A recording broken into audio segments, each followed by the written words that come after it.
welcome to the deep dive. Today we're diving into the world of e-commerce. E-commerce, yeah. Using the excerpts you sent over from the textbook, Electronic Commerce 2018, we're going to cover it all. We are? From like the very beginning of online shopping to, the crazy ways technology is shaping like how we're going to buy and sell stuff and even interact with brands in the future. It's pretty wild how much e-commerce has grown, from this like niche thing to like this huge force that's like reshaping how the entire global economy works. Right, the whole world. Yeah, and this textbook, it doesn't just talk about buying and selling online. Right. It like goes deep into how technology is changing businesses and brands and even like how we live every day. It really shows how much things have changed. I mean, it does. So before we like get into the details, yeah, let's start with the basics. How does the textbook define e-commerce like in this day and age? Well, it like really stresses that e-commerce is way more than just clicking add to cart. Right. It's like this whole huge system of online interactions, from online shopping and mobile payments to like managing the supply chain and marketing stuff on social media. So it's about the whole experience. Yeah, like the entire digital experience of buying and selling. Gotcha. So it's not just about like handing over your credit card. It's about everything that leads up to that and even what comes after. Exactly. And, one of the things that really stood out to me was just like how big of an impact e-commerce actually has. Okay.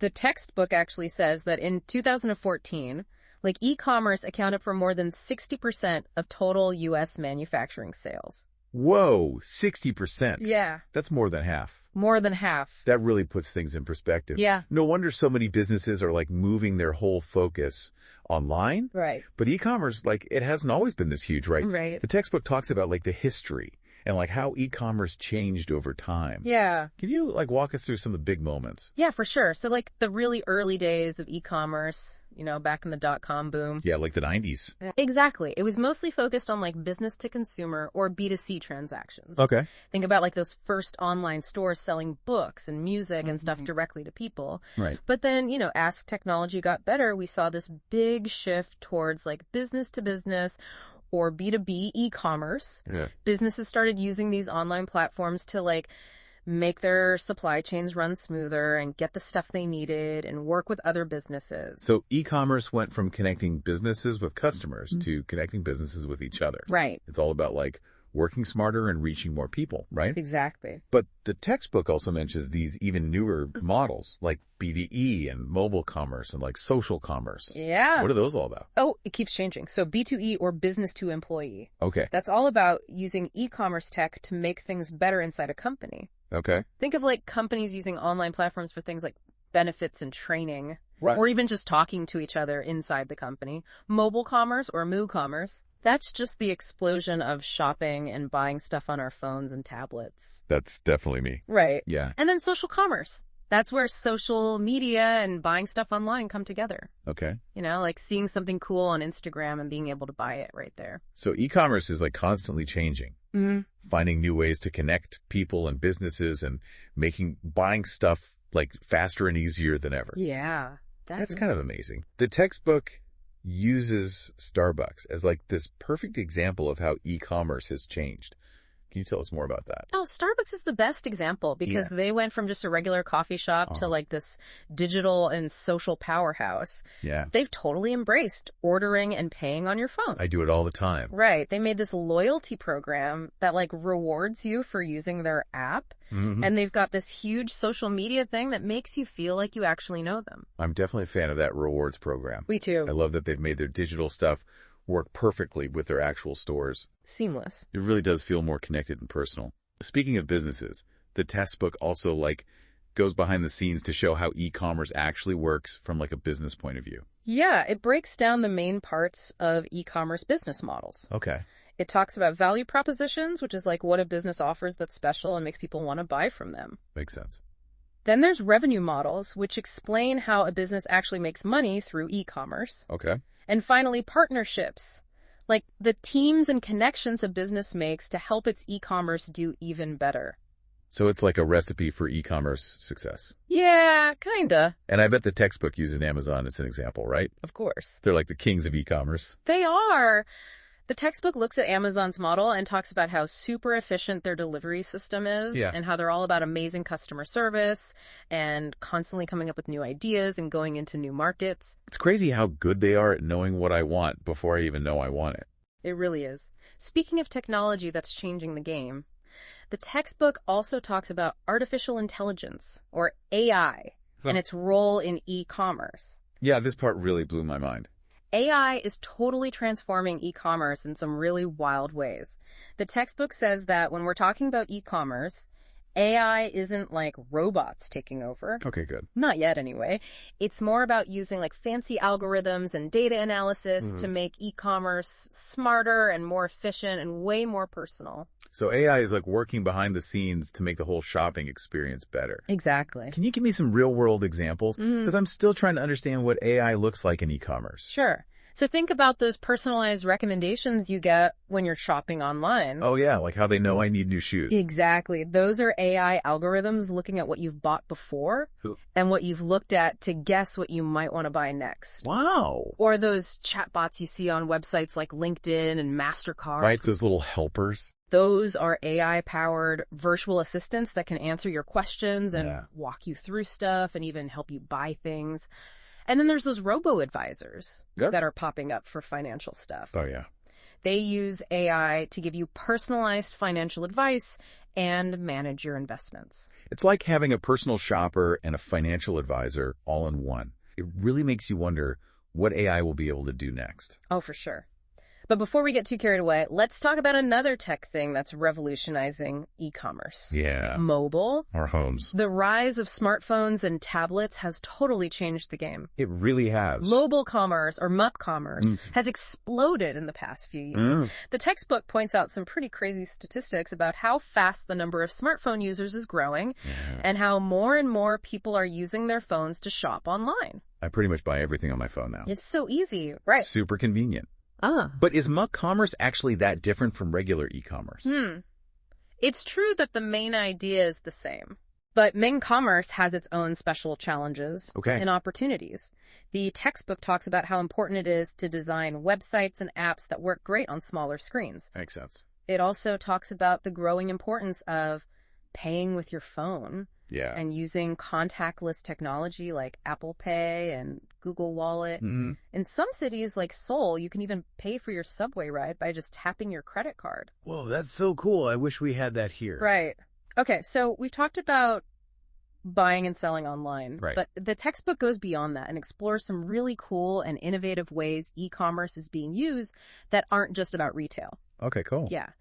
The textbook takes us beyond just shopping online and into areas like e-government, where countries like Estonia use digital systems for almost everything the government does. Wow. It also talks about e-learning and how technology can create these like interactive and immersive learning experiences. Interesting. And it talks about the rise of the sharing economy, with companies like Uber and Airbnb using e-commerce platforms to like shake up traditional industries like transportation and hotels. So e-commerce is being used to solve problems. Totally. And create new opportunities in so many different areas of life. Exactly. That's really amazing. But all these good things must come with some downsides too, right? That's true. The textbook also talks about some of the challenges of e-commerce, especially when it comes to security and fraud. Right. E-commerce depends on people trusting it. Yeah. And when that trust is broken, it can cause some serious problems. The textbook describes all kinds of attacks. No. Both technical and non-technical.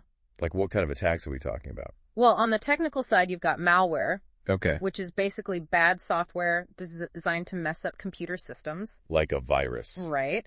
Then there's phishing, where scammers try to trick you into giving them your passwords or credit card numbers.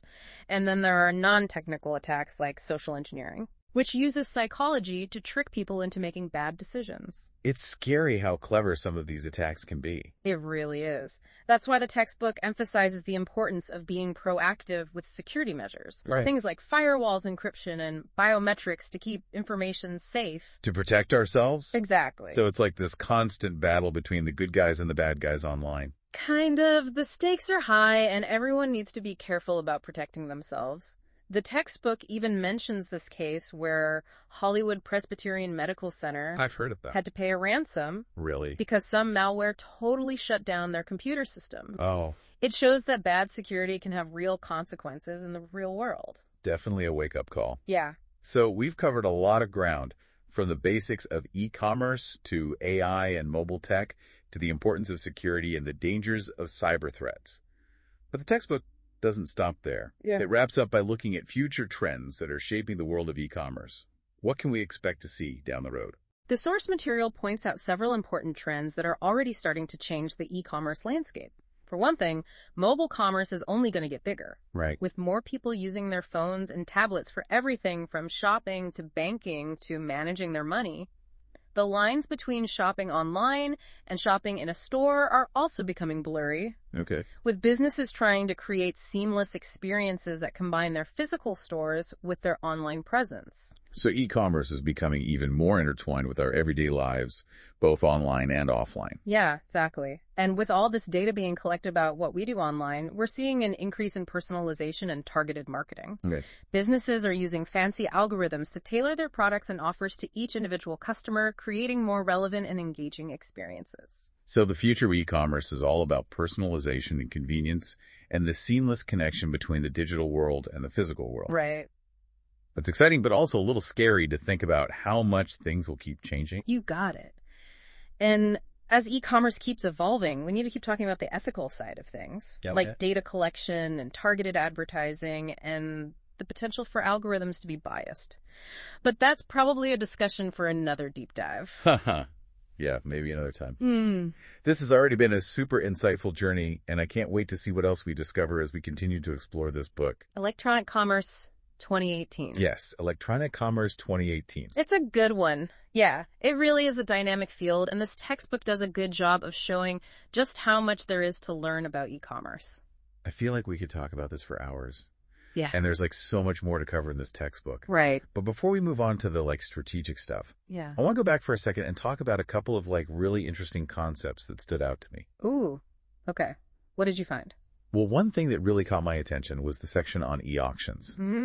It's amazing how the internet has brought back this really old way of buying and selling. Yeah, that's this digital marketplace. Right. Where anyone can participate no matter where they are. Exactly. The textbook talks about how platforms like eBay have become these global hubs for buying and selling everything. Yeah. From old collectibles to used electronics to extra stuff that businesses are trying to get rid of. It's like a giant online flea market. You can find literally anything on there. Pretty much. And speaking of connecting businesses, the textbook also goes into this idea of B2B exchanges. Yeah. Can you explain what those are all about? Sure. So B2B exchanges are basically online marketplaces where businesses can connect and do business with each other. Right. These platforms make transactions smoother and easier, making it simpler for companies to find suppliers and negotiate prices and manage all their buying processes.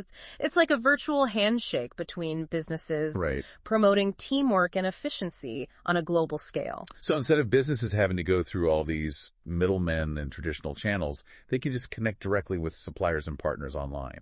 It seems like e-commerce is really all about making those connections easier. All right. Whether it's between businesses and customers or between businesses themselves. It's like breaking down walls and making it easier for everyone to do business. You got it. And the textbook takes this idea of interconnectedness even further. Okay. It talks about the rise of collaborative commerce, or e-commerce, where businesses are using online tools to work together better. Together. Especially when it comes to managing their supply chains. So e-commerce is basically businesses using e-commerce to work together more smoothly. Yeah. And efficiently. That's the idea. I'm kind of curious, what are some examples of that? How does it actually work in real life? Well, one good example is the use of vendor-managed inventory, or VMI systems. Okay. In a VMI system, the supplier basically takes care of managing the retailer's inventory. Okay. They use real-time data to keep track of sales and stock levels, and they automatically refill the retailer's inventory when it gets low. This simplifies the whole process, cuts down on administrative costs, and helps avoid those times when you run out of stock, which can mean losing sales. It's like having a super organized partner who's always on top of your inventory needs. Right. Okay, let's switch gears now and talk about something I'm personally really into. Right. Social commerce. Oh, yeah. It's amazing to see how social media and e-commerce have come together to create a whole new way to shop. It's pretty cool. The textbook explores this from a few different angles. Okay. One interesting concept that highlights is Enterprise 2.0. Okay. Which is basically using social media tools inside companies to improve collaboration and communication. So Enterprise 2.0 is about bringing the power of social media inside a company. Yeah. What are the benefits of that? It's all about creating a more open and collaborative work environment. Okay. By using social media platforms internally, companies can make communication better between different departments. Right. Make it easier to brainstorm and come up with new ideas. And have employees who are more engaged and connected. It's like creating a virtual water cooler. I like that analogy. Where employees can share ideas and work together more efficiently. Yeah, I can definitely see how that would be helpful. Yeah. The textbook also talks about how social commerce is good for customers. Oh, yeah. And honestly, I'm a perfect example. Okay. I love getting product recommendations from friends on social media. And I'm always looking for good deals and sales that pop up in my feed. It's all about building trust. Right. And making the shopping experience more fun and interactive. Social commerce platforms let customers connect with brands in a more personal way. Yeah. Get advice from friends and influencers they trust. And share their own experiences and thoughts. It's like having a whole group of shopping buddies who can help you figure out the huge world of online retail. That's a good way to put it. And speaking of networks, Yes. The textbook also talks about social advertising, Okay. exploring how businesses are using platforms like Facebook, YouTube, and Twitter to reach their target audiences. It seems like everyone's on social media these days. Social advertising has become really advanced, allowing businesses to target their ads to very specific groups of people based on their demographics and interests, instead of those generic banner ads that used to be everywhere online. Right, those were annoying. We now see ads that are tailored to our own preferences and behaviors. It's kind of creepy how well they know me sometimes. I know what you mean. But you have to admit, it's pretty effective, too. I'm way more likely to click on an ad if it's for something I'm actually interested in. True. But there's more to social commerce than just advertising, right? The textbook mentions something called social shopping communities. Yeah, those are online platforms that are made specifically for shoppers to connect, share recommendations, and find new products. They create a sense of community around shopping, making it a more social and engaging activity. Can you give me an example of one? Sure. One example is Polyvore, a platform where users can create and share their own fashion sets. Oh, yeah. By mixing and matching different clothes and accessories. It's like a digital fashion show where everyone can participate, sharing their personal style and inspiring each other. That sounds like a really fun way to discover new brands and styles. It is. It's like having a personal stylist right there on your computer. But all this talk about social commerce makes me wonder, what's next? Where is all of this going? The textbook talks about the future of social commerce a bit. It does, and it paints a pretty exciting picture. Okay, I like exciting. The textbook highlights trends like social entertainment, crowdsourcing, and collaboration 2.0 as forces that will keep shaping the future of social commerce. Okay, break those down for me. What do those terms actually mean? Okay, so social entertainment is about bringing social elements into online games and other forms of digital entertainment. Think about games that let you play with friends, share your progress on social media, and even buy things within the game itself. Crowdsourcing is about using the collective knowledge of online communities to gather ideas, feedback, and even funding for new products and services. That's really interesting. And what was the last one? And collaboration 2.0, that's about taking Enterprise 2.0 to the next level. Okay. Using social tools to make teamwork and collaboration inside businesses even better. So it sounds like social commerce is becoming more and more a part of our whole online experience. Yeah. It's not just about buying and selling anymore. Yeah. It's about connecting and sharing and creating together. That's a great way to sum it up. Social commerce is becoming a core part of how we interact with the digital world. And its influence is only going to keep growing. Yeah, I can definitely see that. And that brings us to the end of this part of our deep dive into Electronic Commerce 2018. Yeah, it feels like we've just scratched the surface, but I already have so many new ideas about how e-commerce works. It's clear that this whole field is always changing and adapting. You're totally right. And that's why the textbook has this whole section on how important strategy is in e-commerce. Okay. It's not enough to just have a website or an app. Right. Businesses need a solid plan if they want to succeed. Makes sense.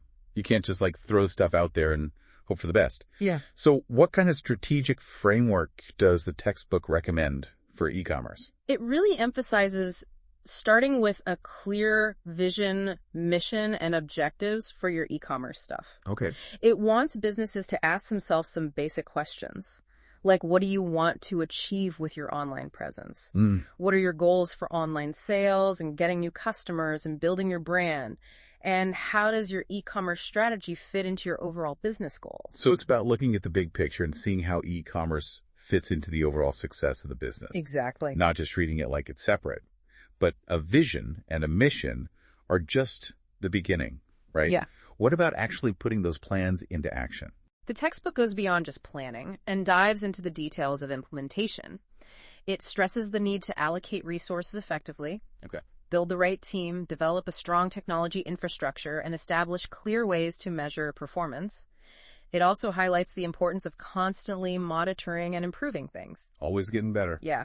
The e-commerce landscape is constantly changing, so businesses need to be flexible and adaptable. To keep up. Right. It sounds like a continuous cycle of strategizing. Yeah. Implementing, measuring, and refining. Right. Always looking for ways to improve and optimize. But speaking of measuring, how do businesses actually know if their e-commerce strategy is working? Like, how do they track their progress and make good decisions? That's where data comes in. The textbook talks about how important metrics are in e-commerce. Oh, I love data. It talks about using both quantitative metrics. Like numbers. Exactly, like website traffic conversion rates and average order value, and also qualitative metrics, like customer feedback and social media engagement, to get a complete picture of how their e-commerce efforts are doing. Okay, so what specific e-commerce metrics does the textbook recommend tracking? It covers a lot, but some of the key ones are website traffic, which measures how many people are visiting your site. Makes sense. Conversion rates, which track how many of those visitors are actually buying something. Customer acquisition cost, which helps you understand how much you're spending to get each new customer. Okay. And of course, return on investment, or ROI, which measures how profitable your e-commerce operations are overall. So it's like having a dashboard for your e-commerce business. Exactly. Giving you real-time insights into what's working, what's not, and where you need to adjust. But so far, we've been talking about e-commerce from a pretty local point of view. What about the global implications? The textbook also explores the challenges and opportunities of expanding e-commerce across borders, right? Absolutely. E-commerce is a global thing, and businesses that want to be successful need to think beyond their own backyard. The textbook emphasizes understanding cultural differences, adapting your website and marketing for different regions, and navigating the complexities of international payment and shipping systems. Sounds like going global with e-commerce adds a whole new level of complexity. It does. But it also opens up tons of opportunities to reach new customers and grow your business. Exactly. And while the textbook focuses a lot on big companies and global players, it also spends a good amount of time talking about the role of SMEs. Okay. Or small and medium-sized enterprises. The little guys. Right. In the world of e-commerce. I love that they didn't forget about them. SMEs are like the heart of so many economies. It's great that the textbook gives advice and resources that are specifically for them.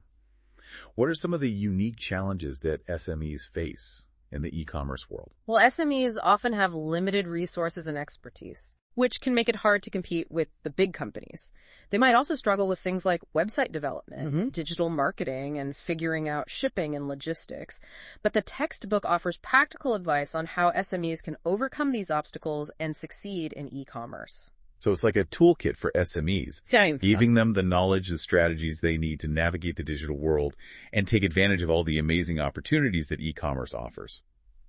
But before we wrap up our deep dive into Electronic Commerce 2018, we need to talk about one last super important thing. Okay. The ethical, legal, and social environment surrounding this rapidly changing field. That's a really important point. E-commerce doesn't exist in a bubble. It operates within this complex web of laws, regulations, and social norms. Yeah. And as e-commerce keeps growing, we need to be aware of the ethical implications of data collection, online privacy, intellectual property rights, and the potential for bias in algorithms. Right. It's a reminder that e-commerce isn't just about technology. It's about people. And we need to make sure that this technology is being used responsibly and ethically. So how does the textbook approach these complex issues?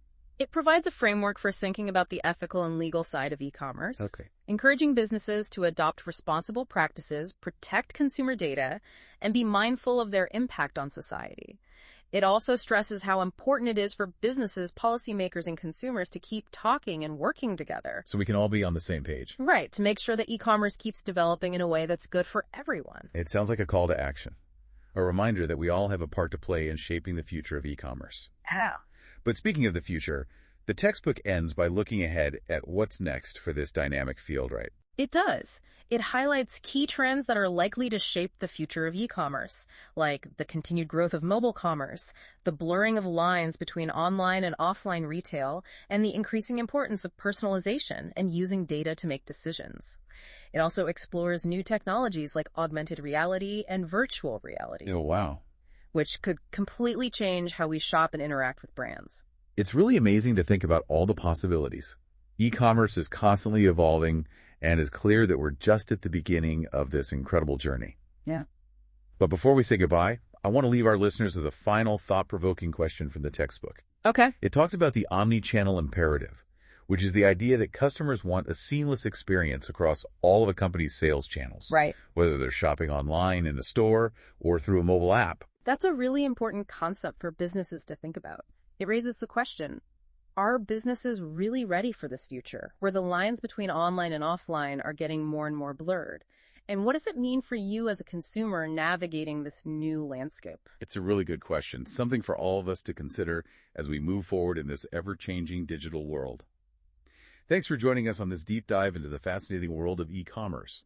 We hope you've learned some valuable insights and feel inspired to keep exploring this dynamic field. Keep learning, keep asking questions, and remember, the future of e-commerce is still being written, and you have the power to help shape it.